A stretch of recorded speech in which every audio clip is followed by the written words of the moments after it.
What's going on, you guys? Petplatypus here, and it's time to talk about Toriko chapter 333. Sorry this video is going up late. I was just really busy on the day that the Toriko chapter came out. I already had Yu Yu Hakusho recorded and ready to go, so I was like, alright, I'll upload this real fast instead of having to record and then edit and then upload Toriko. I was just like, I'll just do this real fast because I don't have time. So, Toriko chapter is coming out today. This chapter of Toriko is a setup chapter like the previous one, but I feel like it's a lot cooler and it's a lot better as a setup chapter because a few more things happened and it just had that Toriko hype factor, which is always really cool. It wasn't like the crazy Bambina fucking over-the-top hype, but it was still that cool Toriko hype with like fire that's literally made out of souls and a massive frying pan because of course the frying pan is massive. It's Toriko. Anything smaller than massive is too small. So you got the huge frying pan, and then the coffin crab shows up, which looked pretty cool. I don't know how I feel about Toriko's creatures that just look like inanimate objects. I don't know how they'd evolve to look like that, but I'm sure there's some gourmet cell, weird, crazy explanation. I mean, there's already crazy things about how the world was already not the way it looks. The meteor and all that crap, but whatever. But yeah. And the whole planet's like cooking and shit, all that crazy shit. So I don't know. They can do whatever they want with the Toriko world, I guess. But the crab shows up and it opens up and these fish come out. Well, water comes out in like a bubble and then the fish are swimming in it. And that was really cool. I like that visual of like water containing itself without a container around it and then things swimming inside of it. I've always thought that's a cool concept.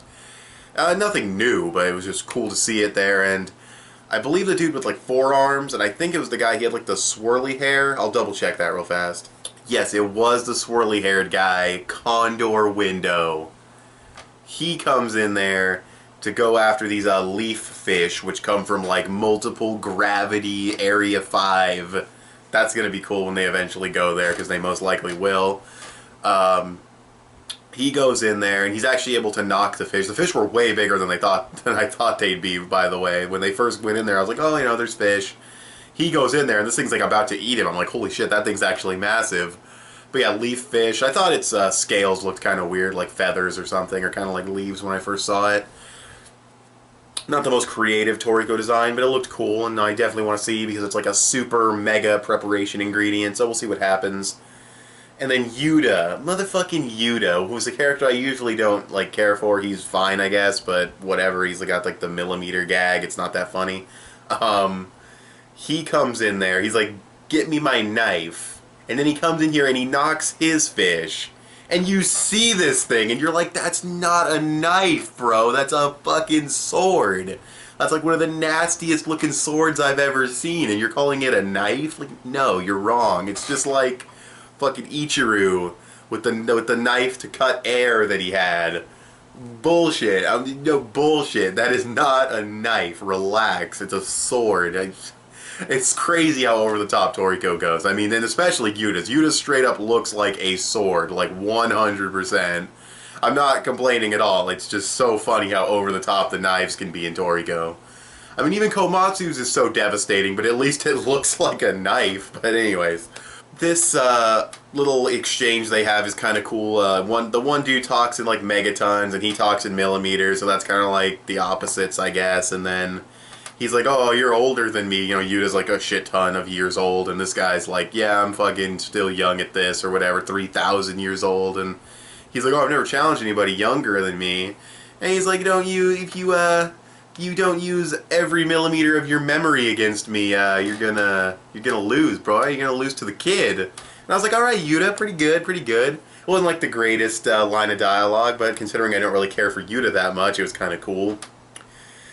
And yeah, and I also like that they're using ingredients that neither of them have ever seen. I think that's a really good idea too, because if these were ingredients that were like indigenous to like not Blue Shell, but just the area, and it was something that they were constantly able to cook consecutively and it was new to the humans, that wouldn't be fair. So I like that, and I didn't even think of that, but I like that the ingredients are fresh to everybody, at least so far with this first leaf fish, or not leaf fish, what's it called, the refish or something? I don't know. That could be a translation thing. I can't 100% trust, scanlations, even when they are really good ones. So yeah, it's really the whole chapter. Oh, there's also the part where the one guy, or maybe it was a girl, I don't remember, kind of, you know, iffy on the face area, had lipstick and stuff, but the mask they wear looks like Bambino, which I think is kind of cool, but other than that, he or she was trying to scope out the competition, and then he or she could just feel the souls pulling them down, and like, that was a really cool visual. Toriko likes to do visuals like that too, it's very cool. So, yeah, I mean, that's really all there is to the chapter, so I liked it. It had good hype, it had good, not world building, because, you know, we haven't really seen the multi-gravity area, but it's nice to get that little hint. The Soul Burner was really cool. Just a really cool chapter with a lot of cool things going on, and I definitely want to see where this goes, especially since they might have to, well, I mean, they already knocked the fish, so I guess they're not going to have to fight them, but it'll just be cool to see how they have to prepare some of these ingredients and just the creativity of it all. And yeah, I mean, these fish are definitely unique and they are super preparation, so it'll be interesting to see how things go. Also, I wonder what chef they were referring to when they said, is the one you said to be worried about was there. A lot of people would assume Komatsu, and maybe it was if I missed something, but it also could have been Chio, because Chio did do that cutting thing from a long distance. I believe it was the one with the Bambina mat that was there. It was that crazy barnacle creature, and she cut it and applied knocking and all that shit a few chapters ago. So it could have been her that they're worried about, but it's probably Komatsu just because he's fucking Komatsu. They're like, he seems very main character-ish to me. He's probably special. No, I'm just kidding. But anyways, for this chapter of Toriko, I'll probably give it like a 7.5 to an 8 out of 10. I thought it was a very good chapter of Toriko. It was definitely very enjoyable to read, and from an objective standpoint, it definitely had very solid artwork as always, and it moved along very nicely from page to page, and it didn't sit on anything too long, and it progressed the situation and the story decently enough. So I'll probably give it an 8 out of 10, a very good chapter of Toriko. So, thanks for watching this video. Tell me what you guys think of this chapter of Toriko in the comment section below. You can follow me on Instagram, that would be cool. Rate this video, give it a thumbs up, that would be awesome. Subscribe if you haven't already, or if you've liked what you've seen here, and I'll talk to you guys later. Bye.